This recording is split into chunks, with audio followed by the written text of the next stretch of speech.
Bernard Guillemot. Donc, au niveau des associations de protection de la nature qui travaillent sur la Loire, que ce soit à l'amont ou à l'aval, donc aujourd'hui c'est Estelle Lemoine-Molny qui devait présenter ceci. Elle est coordinatrice Loire Vivante pour coordinatrice des différentes associations qui y travaillent. Dans ces associations, on trouve donc la sauvegarde de l'Anjou, qui travaille particulièrement sur le programme amont, la LPO 44 et 49, qui travaillent et à l'amont et à l'aval, surtout 49 sur l'amont, et puis Bretagne Vivante, Société pour l'étude et la protection de la nature en Bretagne.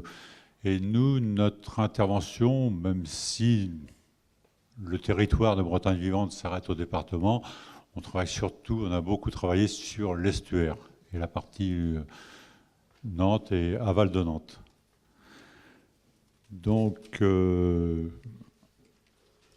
voilà. Déjà, pour parler, Monsieur Chalut a surtout beaucoup parlé de la partie aval de l'estuaire. Donc là, je vais faire deux parties. Une partie amont, une partie aval. Je dirais déjà d'emblée dans la partie aval, ce qui est important au niveau du fonctionnement écologique, c'est non seulement la Loire, mais c'est tout le complexe écologique qui concerne Grandlieu, la Brière, et entre les deux, la vallée de la Loire. Et quand je dis la vallée de la Loire, c'est le fleuve plus les prairies, tout ce qui est autour de la Loire, les prairies, les marais, ce qui s'y trouve. Donc là, maintenant, si on peut parler du rééquilibrage du lit de la Loire en amont, donc on va, voilà. Donc on peut passer en amont de l'agglomération nantaise. Alors c'est pas restauration, c'est rééquilibrage. Je ne sais pas si le terme est plus... Bon, rappel des aménagements, j'en parlerai un petit peu tout à l'heure sur les objectifs de l'aval, mais il y a eu le creusement dit du bassin de marée. Alors pourquoi bassin de marée en amont de Nantes? Ça fait quand même loin de la mer. Bon, c'était des aménagements qui ont été faits au début du 20e. J'étais 1900 et quelques, mais c'est au début du 20e siècle, de façon à amener la marée jusqu'à Nantes. C'est un aménagement. Donc, ces conséquences. Et puis, pour la navigation, là, qui existait déjà avant, c'était la navigation sur la Loire, la batellerie, la chenalisation du lit, donc les épis qui contraignaient le lit mineur dans une zone, dans un corset très étroit, hein, donc, et la fermeture des bras. On peut passer à la... Donc, ces aménagements qui étaient efficaces pour la navigation se sont révélés quand même avoir quelques inconvénients. C'est la poursuite de l'incision du lit et de la déconnexion des milieux latéraux. L'incision, c'est-à-dire le niveau du fleuve a baissé de plus en plus. Un déficit très important du lit en matériaux. Alors, il ne faut pas oublier non plus, jusqu'aux années 80, les prélèvements de matériaux en Loire qui se sont produits. Le sable qu'aujourd'hui on va chercher en mer, on le prenait dans la Loire, encore plus proche. Et ça s'est arrêté au début 84, oui. Début des années 80, je n'ai jamais les mémoires exactes, 84. Donc des apports insuffisants du sable depuis l'amont et une pente hydraulique, donc la pente du fleuve trop forte et ne permettant pas le dépôt de sédiments. Donc une érosion continue. On peut passer. La stratégie développée, là je pense que VNF la connaît beaucoup mieux que moi, mais bon, rééquilibrage du lit par une action structurante en aval pour réduire la pente de la ligne d'eau, donc la création de seuil en fait, hein. C'est grossièrement, c'est celle-ci. Des actions pour lutter contre l'incision, là c'est par secteur, on les verra peut-être un peu plus loin. Des actions d'élargissement du lit, donc les épis avaient pour effet de réduire la largeur du lit. Là, on revient à un lit beaucoup plus en phase avec le fonctionnement qu'on pourrait dire naturel, entre guillemets, mais un fonctionnement, disons, au moins plus naturel. un phasage des actions, donc pour limiter les pertes de sédiments. Alors, amélioration des fonctionnalités écologiques du fleuve, redynamisation du lit mineur et des fonctions biologiques associées. Là, je pense que derrière cette phrase, c'est effectivement le fleuve s'étant abaissé, tout ce qui considère les fameuses boires, les bras morts, enfin bras morts, bras plus ou moins morts ou plus ou moins actifs, qui sont devenus effectivement de véritables bras morts, étaient quand même beaucoup plus vivants quand le fleuve était plus haut et que ces boires étaient plus souvent en eau, avec donc des liens écologiques entre le fleuve et les boires. Et des actions à développer, bon, restauration des annexes fluviales, puisque effectivement, maintenant, ces annexes qui ne servaient plus à rien, qui n'entraient plus dans le fonctionnement du fleuve, ont souvent été aménagées, ou plus ou moins bien. Donc voilà le détail du programme. C'est peut-être... oui, je pense. Hein. Je peux peut-être intervenir pour prendre un petit peu la main. Donc les actions, donc on l'a dit tout à l'heure, donc on est sur un lit qui continue encore à s'inciser. Donc les moteurs de l'incision du lit, c'est quoi? C'est sa pente. Donc, la pente, c'est ce qui génère les vitesses. Les vitesses font que le sable ne peut pas rester dans le lit. Donc ce qui est important, c'est de pouvoir agir en aval du secteur amont, voilà, donc à l'amont immédiat de Nantes, pour intervenir sur la pente du lit du fleuve, donc en créant un aménagement à belle vue qui aura cette influence. Donc c'est une condition aval qui limite la pente et donc les vitesses du courant. Donc ça, je dirais que c'est une des premières actions structurantes du programme. Alors ensuite, on a identifié des secteurs où l'incision elle va se poursuivre et de façon relativement importante. Donc là, il y a des actions à mener de raccourcissement d'épis, d'ouverture de bras. Donc on est dans le secteur autour d'Ancenis. Donc là, quand on raccourcit les épis, qu'est-ce qu'on fait? D'une part, on libère des matériaux qui peuvent se stocker à nouveau dans le fleuve. Aussi, on augmente le chemin hydraulique en fait, et donc on diminue aussi la pente. Donc voilà, on joue sur les deux aspects. Alors ensuite, ce qui est important, c'est que on a identifié qu'on avait des stocks de matériaux stockés dans le lit. Donc ces stocks de matériaux, ils sont justement emprisonnés dans le système d'épis. Donc il y a principalement deux secteurs qui ont été identifiés. Donc on les voit là, c'est raccourcissement de 2 grands bancs. Donc c'est un secteur au niveau de l'île Bridon, du côté de Houdon ou à l'amont du pont de Mauve. Et donc là, on a des stocks qu'on a qualifiés de stratégiques de sédiments. Et donc ces stocks-là, il est important de les libérer une fois qu'on a l'aménagement de Bellevue qui est en place, parce que l'objectif, c'est pas que ce sable il file chez nos collègues du port et qu'ils aient besoin de le draguer, c'est qu'on puisse le garder le plus longtemps possible dans notre secteur amont. Voilà. Alors ensuite, après, on a quelques mesures sur la partie plus amont, donc au-delà de Montjean-sur-Loire. Alors pourquoi on a peu d'actions? C'est qu'en fait, sur ce secteur-là, VNF, dans le cadre du plan Loire 3, a déjà réalisé une opération expérimentale de remodelage d'épis. Donc là, on a déjà fait des choses qu'on prévoit de reproduire sur des secteurs plus à l'aval. Voilà. Et donc là, les actions qui restent à conduire, c'est plus des actions de reconnexion de grands bras secondaires. Et donc là, c'est plus des actions de recalibrage de chevrettes. Donc c'est des épis qui ferment les bras secondaires pour permettre une alimentation en eau de ces bras dans des périodes plus importantes. Voilà. Alors, je parlais de l'aménagement de Bellevue. Donc là, ici, l'objectif, c'est de créer une perte de charge. Donc une perte de charge, c'est un terme hydraulique. Bon, le but, donc, c'est de créer une marche dans le fleuve. Cette marche, elle a été dimensionnée à 1 mètre pour avoir un effet significatif sur la pente du fleuve. Donc pour créer une perte de charge, qu'est-ce qu'on fait? On doit créer une contrainte. Cette contrainte, elle doit se faire par un resserrement du lit. Donc c'est un peu le principe des épis.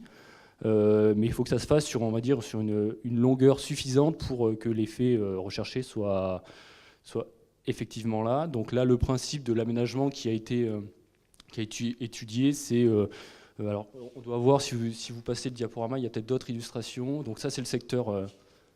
donc ça, c'est le secteur de Bellevue. Donc ça, c'est l'amont du pont de Bellevue. C'est la rocade est de Nantes.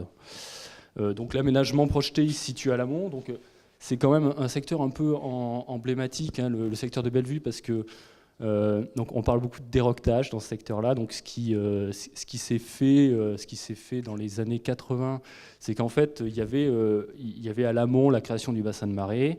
On commençait à avoir des problèmes on avait un niveau à l'aval de ce secteur-là qui était assez bas, à l'amont assez bas, et donc ça devenait un point dur. On parle de déroquetage, mais en fait, ce qui s'est réellement passé, c'est qu'on a déplacé le chenal de navigation. On a un secteur avec des rochers, sur lequel passait initialement le bras navigable, et on avait en partie sud du sable. Et donc on a démonté les épis pour décaler le chenal, et en fin de compte, après, comme c'était du sable, c'était érodable.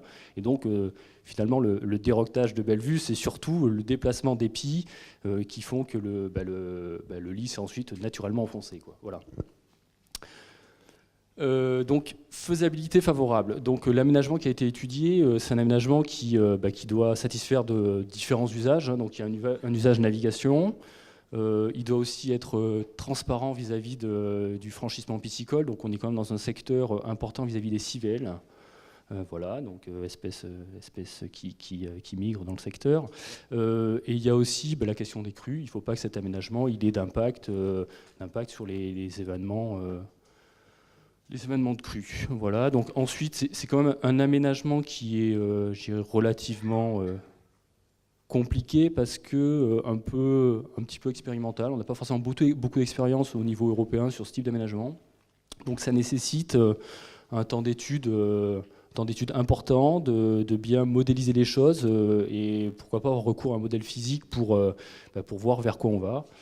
Et ensuite, en lien avec ce projet, il y a aussi des opportunités d'intégrer des reconnexions de bras secondaires qui aujourd'hui sont, on va dire, ont des fonctions relativement dégradées. Pour ceux qui connaissent le bras de Thoiry, il est quand même très végétalisé, il y a peu d'eau, etc. Voilà. Je pense qu'on peut passer. Alors, le programme qui a été étudié, en fait, ce programme, il découle d'une évaluation de l'évolution du lit de façon tendancielle à 40 ans. Donc ce programme, il a vocation à répondre favorablement à une dégradation du fleuve qui perdure sans intervention. Donc ce programme qui a été testé, il a, on va dire, une réponse durable, c'est-à-dire qu'au-delà de 40 ans, les gains qu'on observe, ils restent effectivement, ils perdurent.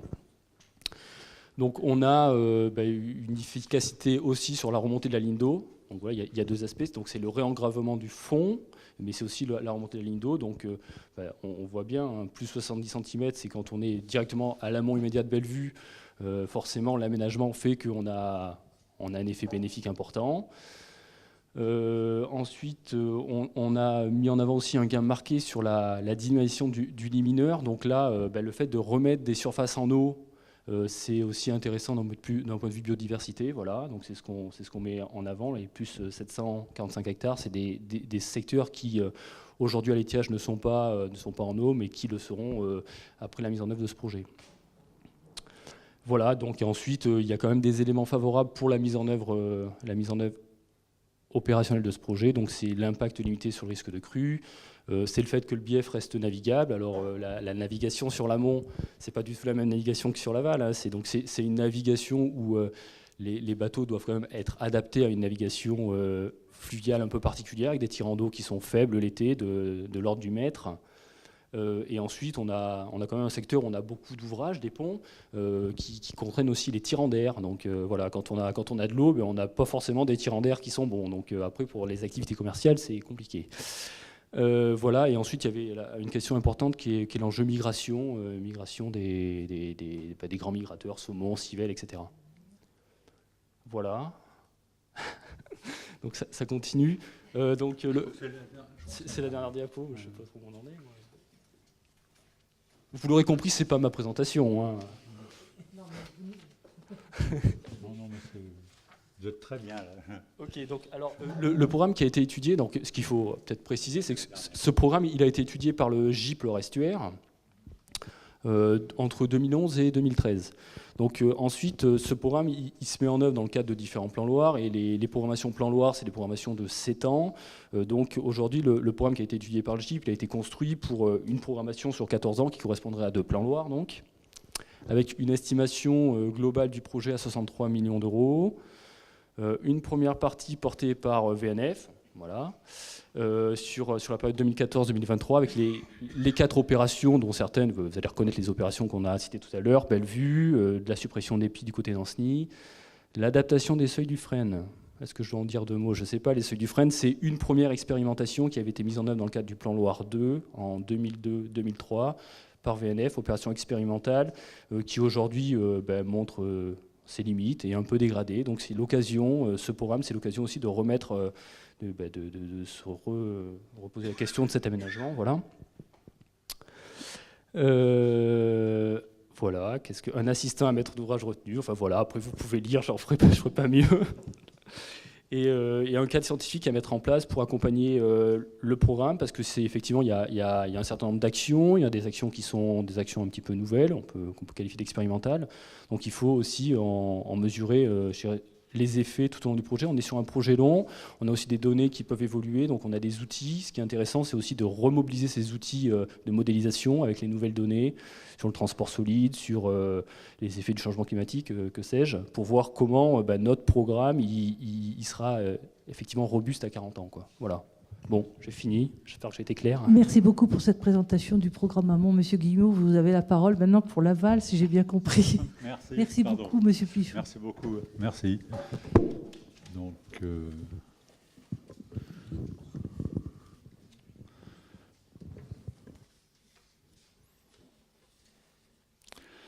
alors, sur l'aval, là, vous n'aurez pas de diapositive.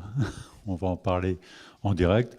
Bon, déjà, très rapidement, hein, les aménagements de l'aval se sont faits essentiellement, je ne vais pas parler il y a eu quelques autres aménagements pour l'agriculture haute, mais je vais surtout parler des aménagements pour la navigation, puisque ça a quand même été les plus importantes. Donc, les premiers aménagements, ça a été ce qu'on a appelé la canalisation, la chenalisation entre Nantes et le Pèlerin. C'est-à-dire c'est ce qu'on appelle aujourd'hui la Loire canalisée, pour pouvoir remonter les bateaux. Après cette canalisation, on s'est posé la question sur la partie aval. Qu'est-ce qu'on fait? Là, on a trouvé 2 écoles. Une école menée par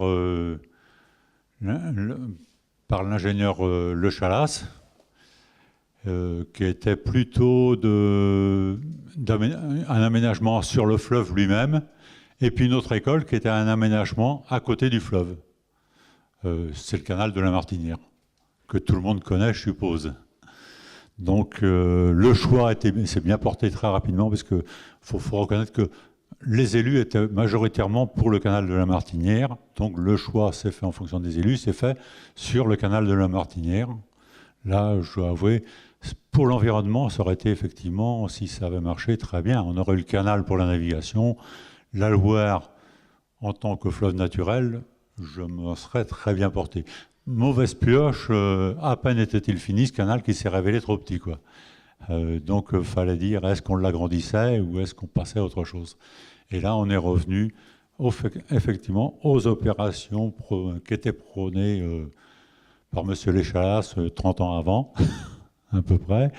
Et on a donc fait une espèce d'entonnoir pour faire remonter la marée très haut jusqu'à Nantes. D'où effectivement ce fameux bassin de marée ou bassin de flot de Bellevue, et puis d'autres aménagements qui ont été faits. Il y a 1 ou 2 autres bassins. Ça a effectivement très bien fonctionné sur le plan de la navigation. Ça présentait quand même quelques inconvénients, hein. On a vu quand même quelques effets secondaires, comme disent les médecins quand ils parlent de remèdes. Bon, le premier, c'était, puisqu'on remontait la marée, on a donc remonté aussi le bouchon vaseux. Ça, c'était clair, c'est très net. Le bouchon vaseux est remonté. Il y a une remontée du front de salinité. Donc, et c'est bien pour ça qu'on a dû déplacer la prise d'eau de Nantes au-delà de Mauves, par là. Alors qu'elle était du côté de Roche-Maurice auparavant. Je ne sais pas exactement. Non, c'était pas Roche-Maurice, c'était... La roche, oui. C'est ça. Je confonds les deux roches. C'est donc le front de la... Une remontée plus anecdotique, mais quand même intéressante, c'est la remontée de l'habitat de l'Angélique des estuaires. Donc si vous promenez sur les berges de Loire, entre Couëron et Nantes, vous verrez à beaucoup d'endroits des arrêtés de biotope pour protéger l'Angélique des estuaires, qui est une ombellifère. Et cette ombellifère a la particularité, son habitat, c'est pratiquement la partie amont du front de salinité d'un fleuve, d'un estuaire, pratiquement. Et donc, jusqu'au début de ce siècle, jusqu'aux années 50-60, pratiquement, la limite, c'était pratiquement Cordemais le pèlerin, quoi. Et maintenant, elle est rendue, elle s'étale entre le pèlerin et l'amont de Nantes, pratiquement. Donc vous voyez la protection, d'où chaque fois qu'il y a des travaux sur les berges de Loire à Nantes, il faut tenir compte de l'espèce protégée qui est l'Angélique des estuaires. Et puis, ce qui était très visible, c'était la dégradation des quais. Donc, on a donc... alors, c'était une période, effectivement, dans les années 70-80, de dialogue un peu difficile entre je dirais, les aménageurs et, pas le terme d'environnementaliste, mais plutôt le terme de protecteur de la nature, quoi, tel qu'on se présentait. C'était un débat un peu difficile, mais là, on a dit quand même, hein, au bout d'un moment, il faut quand même se mettre autour d'une table et discuter. Et pour discuter, par contre, on a besoin de bases solides. Et c'est ces bases solides qu'on ait au moins, même si on n'est pas d'accord sur tout, mais au moins qu'on ait des éléments. La Loire se dégrade. Quel est ce niveau de dégradation? Quel est-il? Qu'est-ce qu'on peut faire? De toute façon, on ne reviendra pas à la Loire du 19e siècle. C'est une chose de sûre, c'est celle-là. De toute façon, l'évolution, elle se fait toujours dans un sens et jamais... il n'y a pas de retour à l'évolution. C'est toujours de l'irréversible, hein, ou quasiment irréversible. À part, donc, et là, c'est mis en place ce qu'on a appelé, mais je crois que Martin Seber le connaît beaucoup mieux que moi, ce qui a été appelé, si je me souviens bien, la cellule de mesure. Cellule de mesure qui était de faire des mesures sur la Loire et de s'entendre sur véritablement un état des lieux. Et à partir de cet état des lieux, dire, voilà, on va pouvoir débattre. Et donc c'est cette cellule de mesure qui s'est transformée ensuite et qui est devenue le GIP Loire-Estuaire et qui a donc fait des programmes. C'est à partir de ce GIP que aussi les programmes de restauration, alors là j'emploie le terme de restauration, j'en vais peut-être de restauration, il y a quand même eu face à ces dégradations, différentes études. Alors, une première étude, c'était un barrage de déconnexion qui aurait été placé quelque part, je ne sais pas où, enfin, quelque part entre Couëron et Nantes, quoi. Ou entre le Pèlerin et Nantes, quoi. C'est un barrage de déconnexion. Bon, il a fallu effectivement faire quelques études pour s'apercevoir que c'était cher, que l'efficacité n'était pas garantie. Et puis, il faut le reconnaître, les barrages d'estuaires, au point de vue environnement, c'est vraiment ce qu'il y a de plus mauvais, puisque un estuaire, c'est le lieu de rencontre de deux milieux, et c'est toujours dans les lieux de rencontre de deux milieux qu'on a les plus fortes fonctionnalités, les plus fortes productivités. Là, les deux milieux, c'est l'eau douce et l'eau de mer. Si on les sépare... Les barrages d'estuaires, à chaque fois, c'est des modifications très profondes des fonctionnements. Alors, effectivement, il y a barrages et barrages. Il y a des barrages qui sont totalement étanches, pratiquement celui-ci, qui a été proposé. D'autres, ou comme le barrage d'Arzal, et dont on connaît les effets, et d'autres, effectivement, qui sont plus ou moins étanches, parce qu'ils sont ouverts. C'est ce que font un peu les Hollandais dans leur domaine, hein, en les ouvrant régulièrement. Donc... Une deuxième mesure, puisque cette remontée se fait, puisque le flot Et c'est vrai qu'il y a une conséquence que je n'ai pas dit, c'est l'accroissement de la dissymétrie du flot.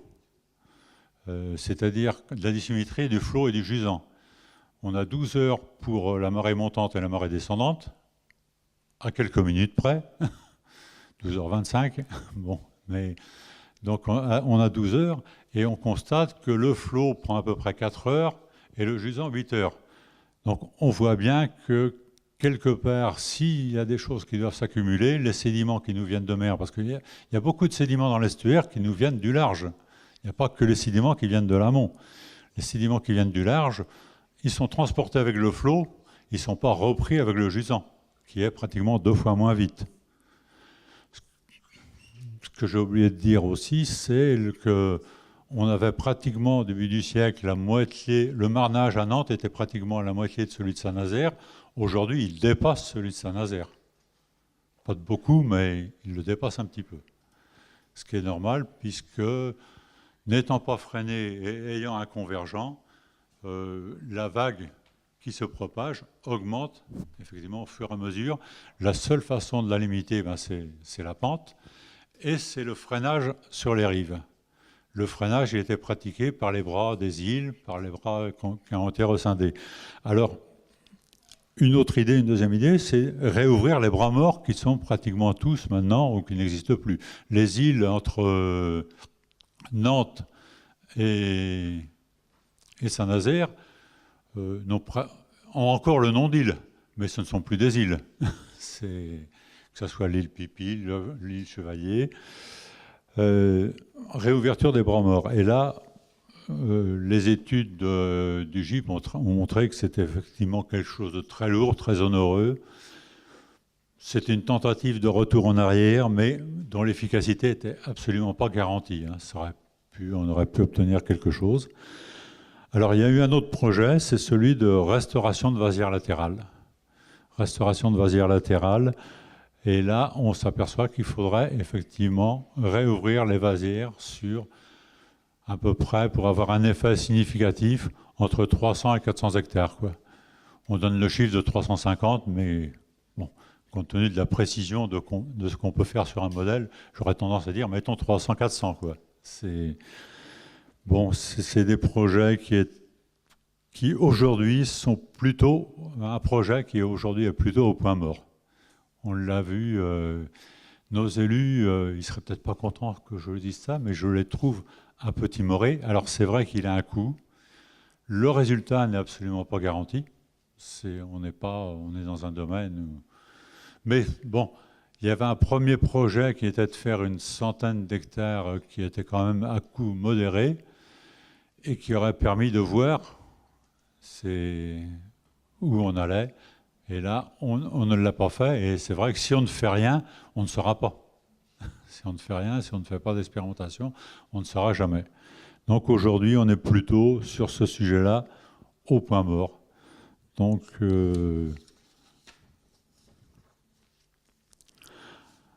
alors, bon, le débat aujourd'hui, qu'est-ce qu'il porte? C'est le projet de restauration de vasières. On a aussi un projet, une île qui n'est plus une île, c'est l'île du Carnet. Donc là, on a des projets et on travaille en concertation avec le port. Là, on pense qu'on va trouver un modus vivendi, n'est-ce pas? Oui, on a longtemps... On a eu de grands soucis, puisque ces dernières années, on a vu des aménagements qui arrivaient sur le Carnet, alors qu'on disait qu'il faut qu'on ait un aménagement global sur ce Carnet, qu'on sache ce qu'on va faire. Et puis on voyait arriver des aménagements comme le port à sec, comme l'éolienne, pourquoi pas? Mais en l'absence de projet, est-ce qu'ils ne vont pas obérer complètement le projet plus tard et imposer, faut-il les mettre là ou ailleurs? Bon, aujourd'hui, on a défini quand même autour de 120 hectares, je crois, d'aménagés, et puis à peu près 150, 180 qui pourraient servir et qui pourraient être aménagés pour des milieux plus naturels. Et puis, alors un autre projet, effectivement, dans le plan stratégique du port, et c'est le projet qui, qui nous bloque sur le pacte, puisque M. Chalut a parlé du pacte estuaire, et pourquoi on ne le signe pas? Effectivement, parce que signer le pacte tel qu'il existe aujourd'hui, c'est donner pratiquement un blanc-seing à l'aménagement de la tourbière de la vasière de Méan. Or, pour nous, il y a quand même 3 vasières importantes qui se trouvent à la jonction du fleuve et de la mer. Ce sont qui ont des fonctionnalités très spécifiques. C'est Bilot, c'est Dongeste et c'est Méan. Alors, on n'est pas... on a quand même... On ne se sent pas très, très à l'aise là-dessus. Et puis, plus près de nous, on va revenir sur la métropole. Et là, des sujets beaucoup plus... surtout pas anodins, mais intéressants et qui, je crois, pourraient entraîner l'adhésion. C'est que si on se promène dans la métropole sur les berges de Loire, on est quand même... on a des zones relativement intéressantes, des zones bien aménagées pour la promenade, puis d'autres zones qui sont où c'est quasiment les voies sur berge pour la voiture, mais on voit des aménagements qui se font au coup par coup. Il y a de très beaux aménagements, comme ceux qu'a Mitterrand, par exemple. Il y a des zones où on pourrait effectivement faire des aménagements pour le public, mais préserver une part de nature. Je pense à l'île Beaulieu, l'amont de l'île Beaulieu du côté du conseil régional, par là. Il y a de quoi, il y a des choses à faire. Il y a encore de la nature, il y a des sentiers, c'est très agréable. Et ça donnerait quand même du cachet à la ville. Mais aujourd'hui, on a l'impression que tous ces aménagements se font au coup par coup. Tiens, j'ai quelque chose à faire sur ces 50 mètres, j'ai quelque chose à faire sur l'île de Nantes, et je le fais. On aimerait ce serait bien qu'il y ait quand même un plan global d'aménagement de ces berges. Donc on va limiter les questions à 2. Alors la première, c'est une question qui nous a été transmise, et selon la règle, quand on nous transmet une question, on la répercute. Et c'est, d'après vous, qu'est-ce qu'un espace naturel ? Et je pose tout de suite la deuxième. Est-ce que vous estimez qu'il faut encore renforcer les mesures environnementales existantes ? D'accord. Je vais essayer de répondre à la première. Qu'est-ce que c'est qu'un espace naturel ? Très difficile de parler d'espace naturel, sachant que depuis le néolithique, c'est-à-dire l'agriculture, on a quand même beaucoup modifié la nature. Ceci dit, est-ce que le blaireau qui creuse un terrier, son terrier est-il un espace naturel ? Le castor qui construit un barrage et qui modifie donc un cours, est-il aussi un espace naturel ? Je dirais oui. Et l'homme, effectivement, peut modifier la nature, à mon sens, et ça peut rester des espaces naturels à condition qu'il y ait des fonctionnalités qui ne soient pas des fonctionnalités gérées uniquement par l'homme. J'aurais tendance à dire la nature, c'est le principe d'altérité. Il y a tout ce qu'on fait, et s'il n'y a plus que ce qu'on fait, si on contrôle tout, je crois que là, même si c'était vivable, ça deviendra invivable. Ça deviendrait l'enfer. L'enfer, effectivement, à l'échelle, je crois que c'est Dante qui disait que l'enfer, c'était d'être seul. Si on devient la seule espèce qui dirige la Terre, ça devient infernal. Et donc, l'espace naturel, c'est ce qu'on laisse se développer en dehors de notre propre action. Voilà, une première réponse. Et la deuxième question, faut-il encore renforcer les mesures environnementales existantes ? Ah, là, je crois que M. Chalut a donné sa réponse. Je vais en donner une autre quand même. Faut-il encore... il y a quand même une particularité sur l'estuaire de la Loire et la Loire en général. Dans les mesures de protection, il y a ce qu'on pourrait appeler les mesures un peu molles et les mesures plus dures. C'est-à-dire la protection forte. Et les protections fortes sont peu nombreuses. C'est les parcs naturels nationaux, ce sont les réserves naturelles nationales ou régionales, depuis 2002, je crois, les régionales, et ce sont les arrêtés de biotope. Alors, les 4 interviennent sur des espaces plus ou moins grands. Le parc naturel national doit être sur un grand espace, mais les parcs naturels nationaux qu'on a sont sur des espaces quasiment inhabités. Et qu'on pourrait dire, effectivement, on pourrait trouver les seules natures primitives, puisque c'est pratiquement le domaine au-delà de la végétation en montagne, quoi, pratiquement. À peu de choses près. Hein, les réserves naturelles nationales ou régionales sont des réserves, là par contre, de surface beaucoup plus réduite, avec des contraintes quand même qui restent fortes, avec des plans de gestion. Et puis les arrêtés de biotopes, alors là c'est vraiment du ponctuel, on veut protéger, et là il n'y a aucun moyen. Alors je dirais qu'il est demandé à la France d'avoir 2% de son territoire en réserve, en espace fort. Aujourd'hui, on est à peu près à 0,6%. C'est pour ça qu'il y a ce qu'on appelle la SCAP, la stratégie. J'ai encore oublié, je n'arrive pas à me la mettre en tête. C'est cette protection, mais je l'ai prévu puisque je l'oublie toujours. Stratégie de création d'aires protégées.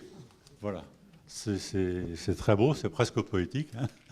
Mais bon, SCAP, c'est beaucoup moins poétique.